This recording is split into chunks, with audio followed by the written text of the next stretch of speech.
Kabar ini, kabar terkabar. Sementara itu, Rismond Sianipar, pakar terkemuka yang menguasai digital forensik lulusan UGM dan juga lulusan Universitas Yamaguchi, Jepang, termasuk sangat piawai dalam analisa keamanan multimedia, pemrosesan video digital, kriptografi, dan digital communication, dan lain-lain. Nah tuh, lu dengar gak apa kata Simbah? Doi percaya tuh bahwasannya Rismond itu lulusan Yamaguchi. Aduh. Ya awalnya memang kita kan percaya sama Rismond itu lulusan Yamaguchi ya. Bahkan sekelas Unram aja itu bisa ketipu mungkin sama dia. Mungkin. Kan kalau jadi dosen harus ada ijazahnya ya. Ijazahnya mungkin yang diajukan gue kagak tahu. Kalau misalkan yang diajukan dari jasa Yamaguchi, artinya Unram itu juga ketipu tuh. Banyak orang ketipu ya. Tapi berjalan waktu itu akhirnya terbuka sendiri ya kebenarannya. Dan yang melakukan hal itu adalah Joshua Sinambela. Awalnya apa Joshua itu ya nggak mau ikut-ikutan. Sampai akhirnya Rismond ini luar biasa dahsyatnya, menggemparkannya di media sosial. Menghajar semua. UGM ya dihajar, polisi ya dihajar, Jokowi ya dihajar, Gibran ya dihajar. Agak ada matinya itu orang. Akhirnya Pak Joshua tuh ngirim email lah ke Jepang menanyakan kebenaran apakah Rismond itu lulus dari sana, dan ternyata tidak. Dari situlah terus berkembang dan sampai akhirnya di sini. Ya, Joshua menyampaikan bahwasanya Rismond juga akan dilaporkan oleh alumni Jepang ya, bahwasannya dia telah memalsukan ijazahnya. Kita nggak tahu nih. Tapi gue lebih memilih Joshua ya, karena beliau itu memang ahli yang benar-benar ahli dan digunakan di pengadilan, dan banyak sekali yang dimenangkan oleh beliau ya. Dan masuk logika lah ya, beliau ini seorang ahli. Dan berita terbaru tadi gue bilang bahwasannya itu lulusan dari Yamaguchi itu, lulusan dari Jepang itu akan melaporkan Rismond ya. Ini lagi langsung dikoordinasikan. Dan kalau dibilang Pak Joshua ini, Rismond akan kena double kill lah ya. Di kasus pencemaran nama baik Pak Jokowi dan di kasus ijazah palsunya si Rismond itu dari Jepang. Nggak usah berlama-lama, kita simak aja sih kok bisa Pak Joshua bilang Rismond akan kena double kill. Let's go, kita simak saja bersama. Play. Bang, soal ini yang kayaknya penting ini. Kan Rismond sekarang dia koar-koar bahwa dia akan menuntut 126 triliun kepada Polda Metro Jaya kalau kemudian tidak bisa membuktikan bahwa mereka melakukan manipulasi dan edit data. Dan yang kedua, dia menantang bahwa Jokowi harus datang nanti di pengadilan agar kemudian dia perlihatkan ijazahnya. Itu begitu percaya dirinya dia. Nah, kemarin Andi Azwan ketika berdiskusi dengan Rismond Sianipar, tiba-tiba Andi Azwan nyeletup, di mana ijazah Yamaguchimu? Wah, itu out of the topics katanya si Rismond. Itu bukan penting itu bu ijazahmu dan ijazahku. Yang penting sekarang adalah ijazahnya Jokowi. Nah, dari pernyataan ini ada pertanyaan penting buat aku. Sedemikian percaya dirinya seorang Rismond Sianipar untuk menghadapi peristiwa dan kasus ini. Hanya Bang Roni Teguh, Andi Azwan, termasuk aku dan beberapa teman-teman yang melakukan analisa tentang Rismond benar-benar ijazahnya palsu. Abang sendiri punya pandangan seperti apa? Apakah kemudian Rismond ini juga akan masuk dalam jeratan orang yang punya tindak pidana terkait ijazahnya yang dinilai palsu? Iya, itu pasti ya. Jadi gini, dari awal memang ya karena kita yang mengungkap pertama kali juga gitu ya, karena saya sendiri yang mengungkap pertama kali terkait dengan ijazahnya dia yang palsu sebenarnya gitu ya di media sosial beberapa bulan yang lalu gitu ya. Jadi gini, di kasus ini ya dia kan menyatakan diri sebagai peneliti ya peneliti itu kan pasti ada dasar akademisnya bahwa dia memang memiliki kualifikasi sebagai peneliti dan dia harus terikat dalam lembaga tertentu sebenarnya. Pada saat ini nggak ada lembaga yang dia terikat lagi karena dia sudah dipecat dari UNRAM gitu ya, kemudian dia sudah bukan dosen lagi gitu ya, kemudian dari sisi kualifikasinya dia ya ijazahnya dia itu saya pastikan atau kami pastikan itu palsu gitu ya.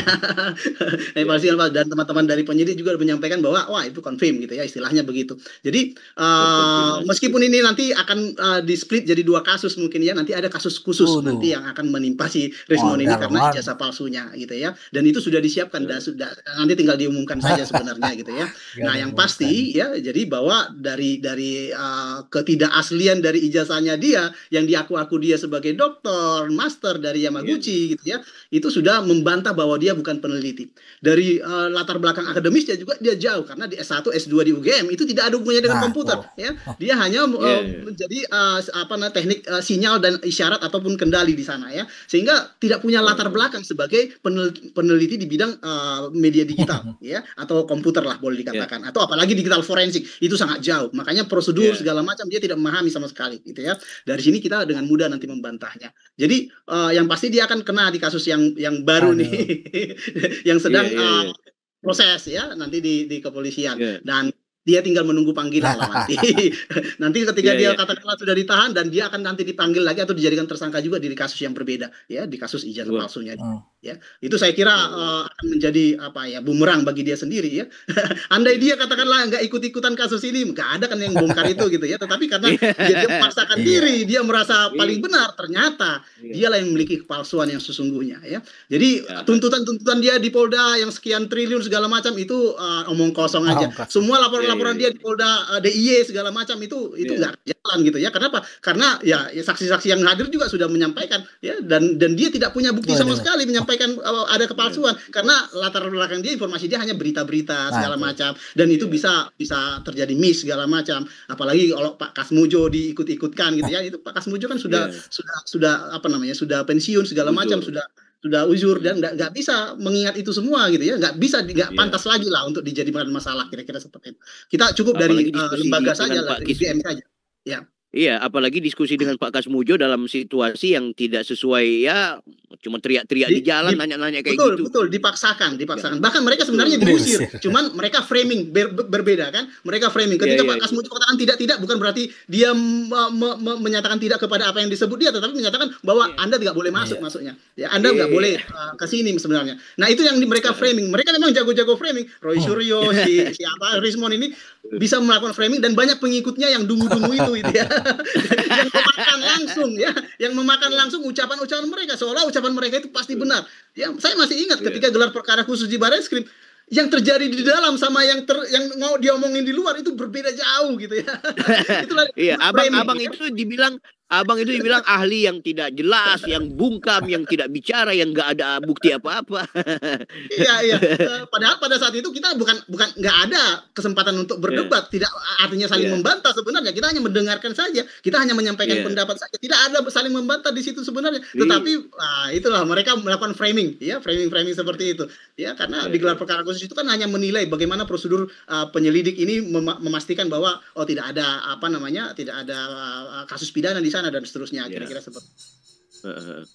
Iya, Bang, sedikit lagi kan Abang waktunya cuma sampai di 10.30. Ada beberapa menit lagi. Aku kepingin dapat tambahan informasi yang cukup komprehensif. Aku setuju dengan apa yang Abang sampaikan tadi. Mereka cukup jago dalam hal-hal memframing. Nah, sekarang ini juga nampaknya begitu diumumkan sebagai tersangka, Dr. Tifa misalnya langsung mengumumkan juga untuk berjuang atas nama Allah dan sekaligus mengajak kepada para pendukungnya untuk sama rame-rame di tanggal 13 untuk geruduk Polda Metro Jaya. Dalam artian bakal ada demo besar. Ditambah dia juga tetap mempromosikan bukunya yang Jokowis white paper itu. Nah, seharusnya kan dengan ditetapkan sebagai tersangka, orang harus berpandangan bukunya mereka itu adalah buku yang bermasalah juga secara kebenaran dan kebaikan gitu. Nah, menurut Abang nasib buku itu akan seperti apa? Apakah kemudian buku itu akan menjadi alat bukti juga? Anak bobo, bikin rice bowl kilat yuk. Mantan juga ya? Sekarang semua alat yang kamu pakai bisa di-tag langsung dari videonya. Lanjut, tumis daging gilingnya pakai bawang bombay. Daging pakai YouTube Shopping, masaknya sama, cuannya berasa. kakek moyang itu juga dong. Tapi gigi kakek. Gak usah khawatir, Poliden Adhesive membuat kan informasi memang nggak ada yang beli lah istilahnya gitu ya, tetapi framing mereka seolah-olah dibeli banyak orang gitu kan, dan seterusnya. Ya bukan hanya tanggal 13, sebenarnya mereka punya jadwal hari ini ya, jadwal hari ini jam 9 di Gedung Juang ya di Jakarta. Mereka mendeklarasikan perlawanan lah, tapi saya lihat orang-orangnya itu aja gitu ya. Orang-orang yang mendukung mereka dari awal, saya kira itu kelompok yang sangat kecil lah. Ketika mereka mau demo katakanlah di Polda Metro Jaya katakanlah tanggal 13, ketika mereka memang mau diperiksa dan akan ditahan gitu ya. Saya kira teman-teman Polda sudah siap lah, ya sangat siap lah terhadap apa namanya. Dan saya paham banget bahwa sekarang masa mereka sangat menurun tajam gitu ya, menurun tajam artinya karena mereka sudah banyak yang mulai tercerahkan gitu ya.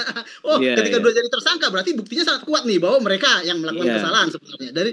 Dari teman-teman dari YouTuber Nusantara sudah banyak memberikan informasi-informasi mana yang valid dan seterusnya gitu ya. Itu membuat banyak loh yang akhirnya beralih. Saya bisa melihat dari postingan-postingan saya yang mendukung postingan saya. Kalau dulu itu banyak sekali, bahkan 50% mungkin banyak yang apa istilahnya ya, yang membantah apa postingan saya katakanlah. Sekarang sudah menurun jauh. Ya mungkin cuma 10% saja atau 5% saja gitu ya.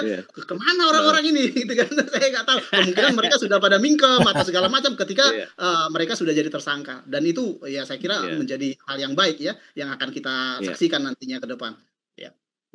Bang, kembali ke ijazahnya Rismon. Apakah itu dia berjalan dengan sendirinya terkait gugatan ijazahnya atau harus ada laporan baru? Harus ada laporan baru. Jadi memang gitu. nanti kita akan koordinasikan dengan para alumni Jepang gitu ya untuk ya apa namanya untuk melaporkan bersama-sama lah intinya gitu ya. Tapi ya ini sudah jalan sih sebenarnya, sudah siap semua, dokumen-dokumen pendukungnya sudah ada segala macam, dan bukti-buktinya juga bukan hanya kita yang pegang, termasuk teman-teman kepolisian juga sudah pegang gitu ya. Jadi udah pasti jalan. Cuman memang kita menunggu momen yang tepat ya. Mungkin setelah mereka tersangka mungkin nanti jadi tersangka lagi gitu ya. Double tersangka, double kill gitu ya.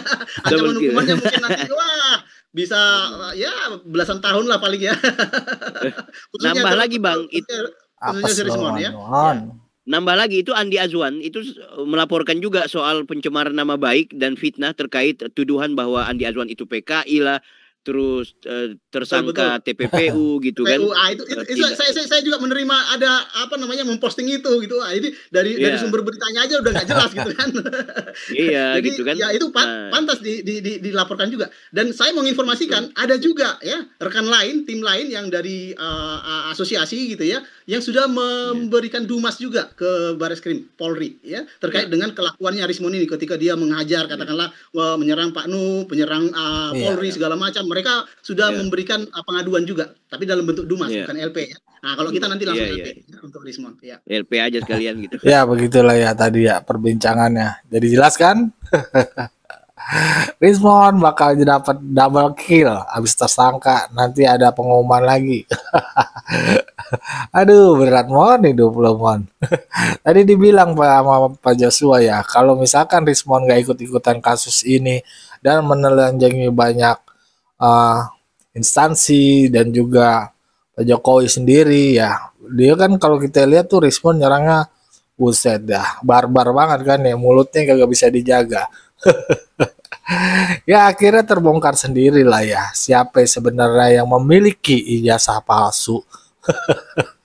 Ternyata doi sendiri. Coba lo lihat aja teman-temannya pada bungkam. Bahkan Roy Suryo tuh ya, kenapa kagak nanya langsung sama si Roy, nggak nanya ke Rismon langsung bahwasannya tuh mon ijazah lo bener tuh asli. Coba gue lihat. Gue cek gitu ya. Halo nih beli nih di web. Aduh, kacau dah nih Rismon Sianipar. Ya siap-siap aja ya. Tadi dibilang ya bahwasannya orang-orang tuh masih percaya aja sama Rismon. Ya bagaimana menurut pandangan sobat-sobat? Berikan pandangannya di kolom komentar. Wassalamualaikum warahmatullahi wabarakatuh.